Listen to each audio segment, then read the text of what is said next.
I thought this was the Beard Channel. Oh, you came here to see bees. Oh, I'm sorry. Let's take a look at the bees then. I've got a lot of comments about this hive over here. It's a heated inner cover. Why, you say? Well, this colony was a little small in size. I felt bad for it. I thought, if I could help the colony out in any way, why not? Now, there are some people in here that are making comment that this hive is too hot and the bees are overheating and drying out. Could be. But we all know that bees fly at 50 degrees, and below that they cluster.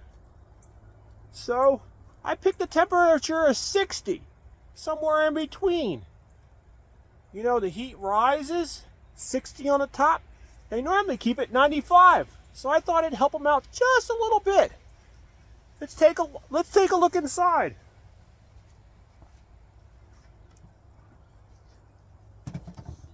Now inside here I have fiberglass insulation. It's in a bag. That way that fiberglass doesn't get out for all those Californians that are worried about cancer. And right now it's 60 degrees right on top of that box. Let's unplug it. Got 120 volts. Set at 60 degrees. Now some of you guys are complaining about this mercury thermostat. Well, it's not. Those have been banned years ago. This is a bimetal switch. Turns it on and off. You can either have 230 or 110. But I will tell you that being here, I have drip stuff on it. So if you do copy this design, this may not be the best place. Now what do we have here? We have sugar water. Why sugar water? It's so the bees can come up here if they're thirsty. They can come get a drink of that nice, tasty stuff. Look, looks like we woke them up. Now, if this was any other hive, I'd be concerned. Because pretty much all the beekeepers out there agree you shouldn't open up your hive in the cold weather unless it's a 50 degrees or more. Because when they fly, they can't handle the cold.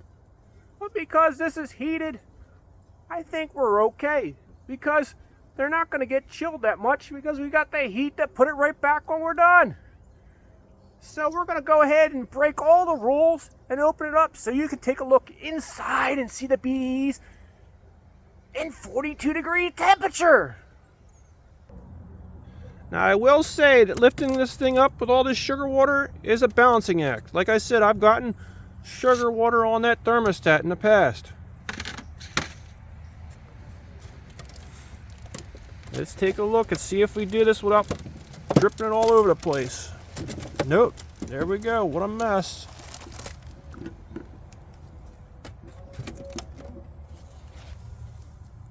Well, there you go. Now we count bees by frames.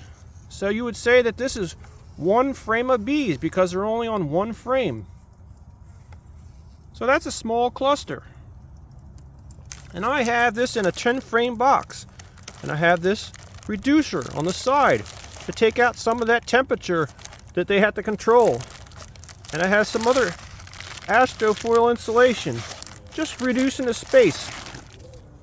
And we do see some dye out on the bottom. Oh, and if you look really low, there's a lot of moisture on the bottom board.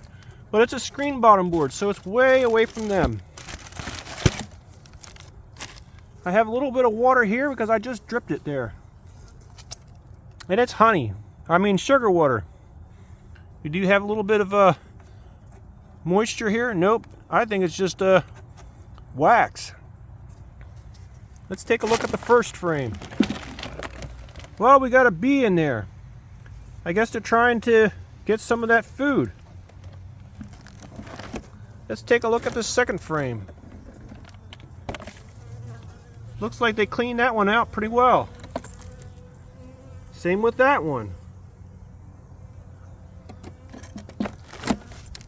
And I see a bunch of sugar on the very bottom. So my sugar has been falling to the bottom.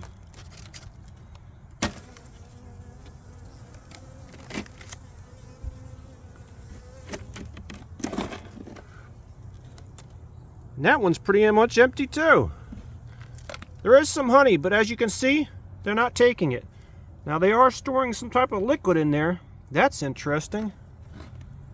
I don't think I put that in there. What I've been putting in is sugar that's been wet, not liquid.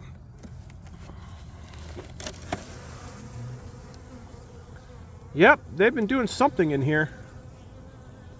Why are they storing it down low? I do not know.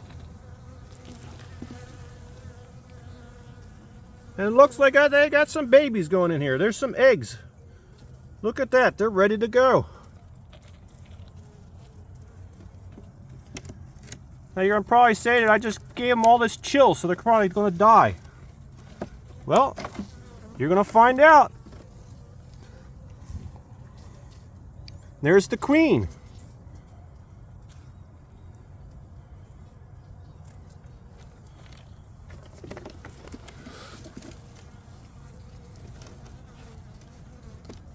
So because they're so small, I'm going to take this extra frame out of here because it's all nasty looking.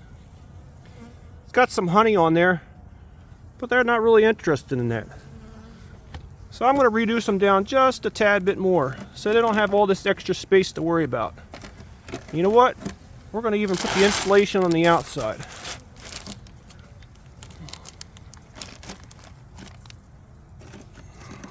Whoops. Probably squished the queen just doing that. We're going to help them out a little bit.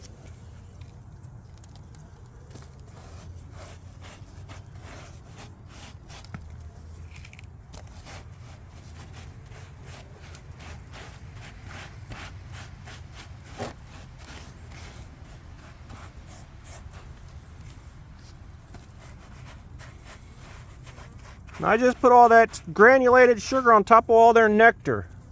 Was that a bad idea? Don't know. But we're going to find out. You stick around. Find out if the bees take it out. Now in the past, that's what they've been doing. They've been taking the sugar out and dumping it on the ground.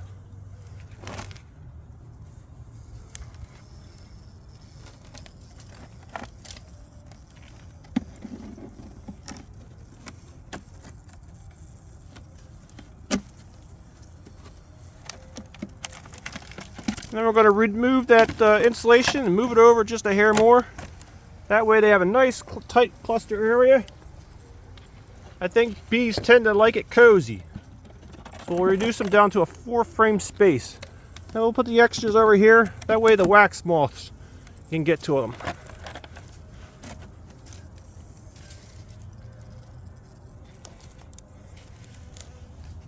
And they seem to like this sugar, so we'll give them some more on the top.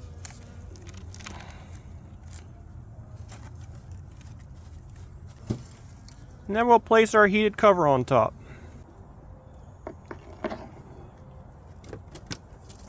And ironically, bees cannot live in the liquid. They'll drown. So we'll save this little bugger. Let her go back in her hive.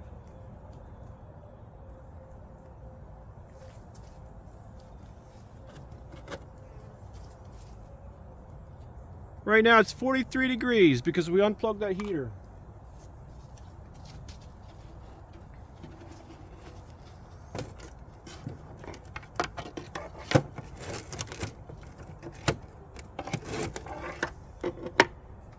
We'll put back this cover, that way the moisture stays in that box. And put the insulation back on the top. And there you have it. The heated inner cover hive. Is it a good idea? I don't know, but we sure will find out. Thanks for watching. Oh, and after editing this video, I was concerned I blocked the hole with sugar. Did I? Nope. We're free and clear. Everything's good. Good to go.